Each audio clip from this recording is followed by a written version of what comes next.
Bonjour et bienvenue aux Pépites de Dieu. J'espère que vous allez bien. Aujourd'hui, nous parlons de la bonté de Dieu. Oui, Dieu nous aime. Dieu t'aime et sa main est sur ta vie. Tu es peut-être éprouvé en ce moment. Tu traverses une période difficile avec des incertitudes. Rien ne va comme tu le souhaites. Mais sache que Dieu a sa main posée sur toi en ce moment. Même si tu ne le sens pas, même si tu ne le vois pas, une chose est sûre, Dieu travaille en permanence dans le secret de ta vie. Il ne sommeille ni ne dort celui qui te garde. Même si tu penses qu'il est silencieux face à la situation que tu traverses, tu penses qu'il ne répond pas à tes cris, à tes prières, sache qu'il est en train de travailler dans ce silence. Il est en train de te préparer à quelque chose de grand.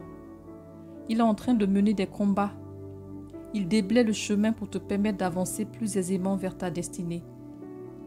Alors évite les plaintes et les lamentations.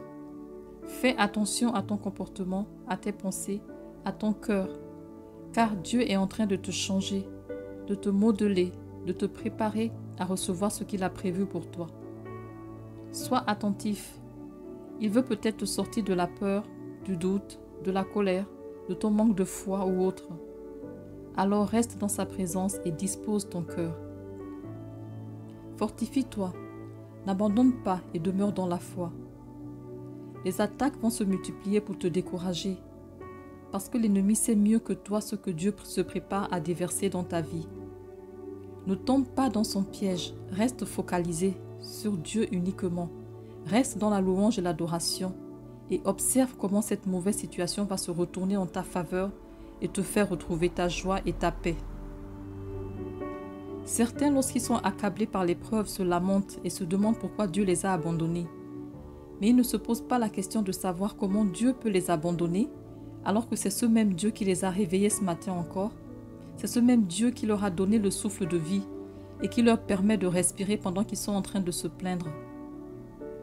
Lorsque Joseph, par exemple, était dans ses déboires avec ses frères, et après que ceux-ci l'aient vendu comme esclave, Dieu avait la main sur lui.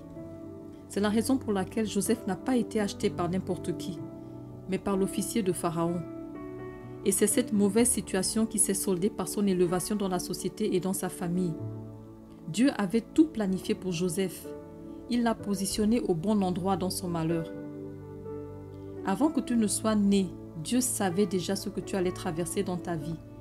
Ce qu'il allait permettre dans ta vie pour te fortifier spirituellement, il le savait déjà.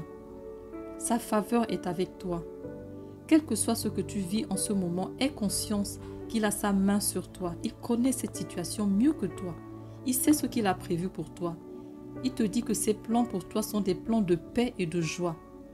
Il t'a choisi pour une mission bien précise. Alors confie-toi en lui, ne te plains pas.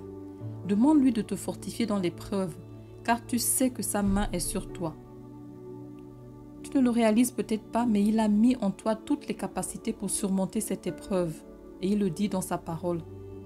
Tu vas non seulement surmonter cette épreuve, mais tu vas en sortir grandi. Alors fortifie-toi. Fortifie-toi parce que Dieu est avec toi. Il ne te laissera jamais seul. Aussi vrai que tu es son enfant, né de nouveau, lavé par le sang de Jésus-Christ, et qu'il est en toi par son esprit, sois certain qu'il est en train de travailler dans le secret de ta vie en ce moment. Ne tombe pas dans la peur de l'isolation. Parfois, Dieu permet que tu t'isoles pour mieux t'orienter, pour mieux te guider vers ses plans. Dieu est souverain. Il sait toutes choses. Il connaît le début et la fin de tout ce que tu vis. Il connaît ta porte de sortie pour cette situation et le chemin qu'il a tracé pour toi par la suite avant même que cette montagne ne survienne devant toi.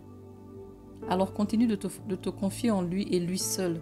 Ne pense même pas à des plans B, C ou Z, non. Accroche-toi à sa parole et à ses promesses. Rappelle-lui sa parole et il va l'accomplir assurément. Il tient ses promesses quel que soit le temps que cela prend. Il les tient toujours et il fait toutes choses belles en son temps. Alors demande-lui de te fortifier, car tu ne peux pas de tes propres forces et il va le faire. Sois fortifié, sache que tu n'es pas seul et surtout que le meilleur reste à venir. Merci d'avoir regardé cette vidéo, j'espère qu'elle t'a encouragé. Et n'hésite surtout pas à laisser un commentaire ou à t'abonner à cette chaîne si tu es nouveau. Merci et que Dieu te bénisse.